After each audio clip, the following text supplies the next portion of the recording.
Hello everyone and welcome to a new IK video. This is Kincaid from 73, and in this video guys we're gonna talk about a shadow immortal, and it is Elizabeth.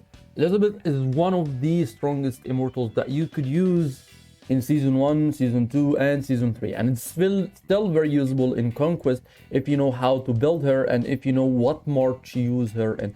Elizabeth's skill takes time to start dealing damage because she has a slow start kind of, and then she starts to deal an insane amount of damage.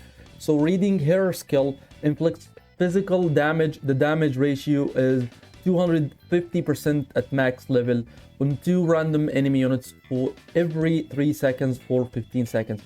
And then she transfers 25% of the damage to the caster's HP, which is Elizabeth. So she kind of steals HP 25% of the amount of damage that she deals. So the first cast is a continuous damage for 15 seconds of 250% at max level. If the target has been already attacked by this skill, inflict physical damage of 530%, and 530% is a lot of damage. This is an insane amount of damage. Even Merlin's skill is only at 570 or 580, I think. If the target has been already attacked by this skill, inflict physical damage 530% at max level to the target and all surrounding enemies with a 20 or a 30% chance of applying stun. Now the stun, I don't really care about it because the stun chance is very unlikely to apply. It has a very complicated condition and it has a 30% chance to apply the stun. What we really care about is the damage. So Elizabeth takes a bit of time to start dealing damage. This is why Elizabeth in Shadow is not very efficient, because Shadow doesn't have any kind of sustain. Even the heals that comes from either Elizabeth or Bjorn is not really that much. But in Earth's March, which has a lot of sustain either from Charles or Zenobia heals, makes Elizabeth a bit better and help her a lot to start dealing damage. I already prepared a march that could be used in either season 1 or season 2 without any kind of trace skills. So these are the march that I'm using Elizabeth in. You can see that I'm using Alex, Duel Master, Combo, Cleave, kind of the classic skills that you could use for Alex. Charles, I'm using Shelter, Adrenaline Rush, and I'm using Fighting Master. And for Zenobia, Malice, Oaken Guard, Energy Suppression. For Elizabeth, I'm using Desperate, Berserk, and I'm using Anger. This is the best build that you can use for an Earth March in season 1 without any kind of stress skills, and of course with an Earth Dragon. And I'm using this march against my Water March. You can see that I'm running also the classic water build that I used to use back then when I used water as a main march. You can see I'm using Lifelink, Malice, and I'm using Oaken Guard. I'm using Desperate, Fighting Master, Weakness on Attila. I'm using Assist, Sacrifice, Absolute Defense on Dedu, and I'm using Concentration, Annihilation, and Rage on my Merlin, and of course my maxed Water Dragon talents. Let's see a fight and let's see how it goes, and let's see what kind of damage will come from both sides. You will notice that once Elizabeth starts to cast her ultimate skill, not a lot of damage will be applied to the other side. However, once she starts dealing damage by the second cast and the third cast, the damage will be insane. We will already try to remove the skills on Alex. Let's see the difference and let's see how it goes.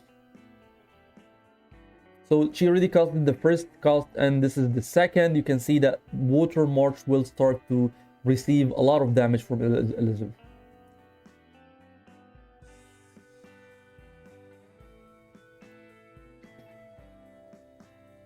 Attila is already down, and you can see Elizabeth in this fight did receive a lot of damage, but she's still going and the water is still less troops than the earth in this scenario. Elizabeth's dead, so probably we will have to run another fight, but I really want to see the end of this one. All right, water 1, that was unexpected, but there is a reason for that and I will tell you about it in a sec. Merlin, almost 20 million damage. And you can see here most damage came from Alex, but the main reason for that is that we're not even using talents on the Earth Dragon that we're using. Let's take a look at this and let's activate any kind of dragon talents. It won't even matter that much. So let's activate Awaken this one and let's run another. And next fight, I will remove the DBS skills on Alex because I don't want Alex actually to outshine Elizabeth in these kind of fights.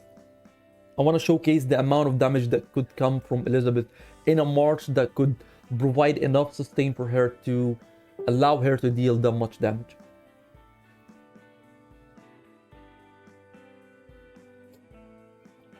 And I already recorded the fight before I start recording. I ran a fight before I start recording, and the Earth March managed to win against the Water even without the Dragon talents. Alright, you can notice the overwhelming advantage for the Earth one in this fight, which is kinda expected. Looking at the stats, most damage came from Elizabeth, a lot of damage came from the Dragon. And let's change the Dragon talents. Right, there's a couple of changes that I want to make. First, swap this. This one doesn't increase damage. And let's remove these skills from Alex. Let's run the fight as it is right now, and let's see how much damage Elizabeth can do.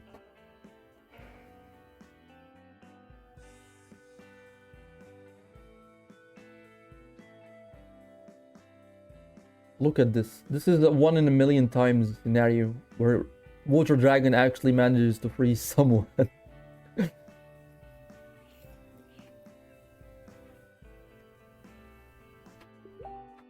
I believe this was the first cast because she was delayed by the freeze from the dragon. Alright, the second cast right now.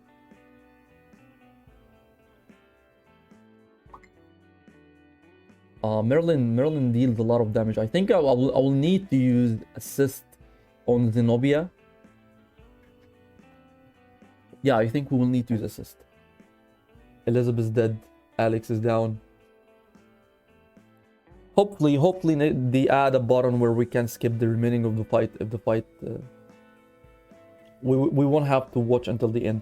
But anyway, that's a lot of damage from Merlin. Not a lot of damage from Elizabeth. So let's use assist on Zeno.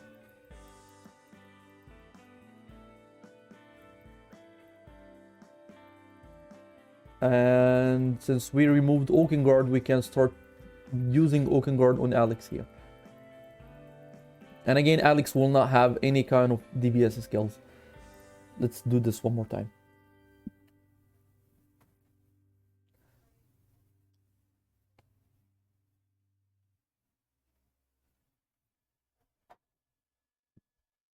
No, that's my Water Dragon. Never freezes anyone.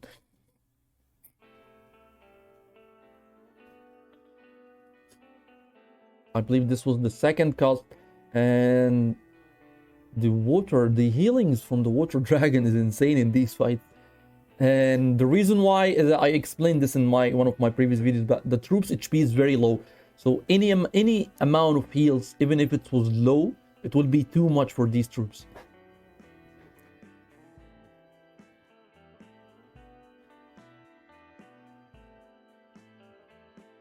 Alright, I believe this is a good report. So let's take a look at this one and let's see how much damage did Elizabeth do.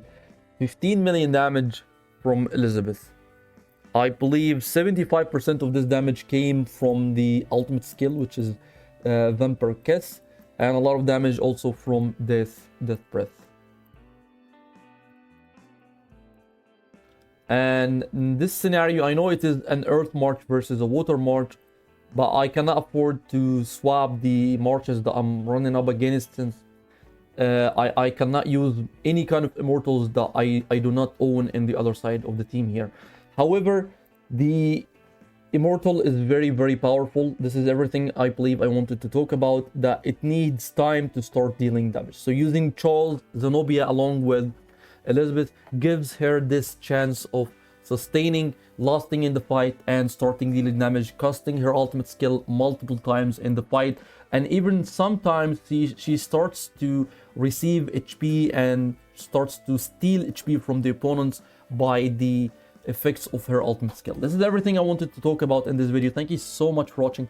Don't forget to subscribe to the channel and have a wonderful day.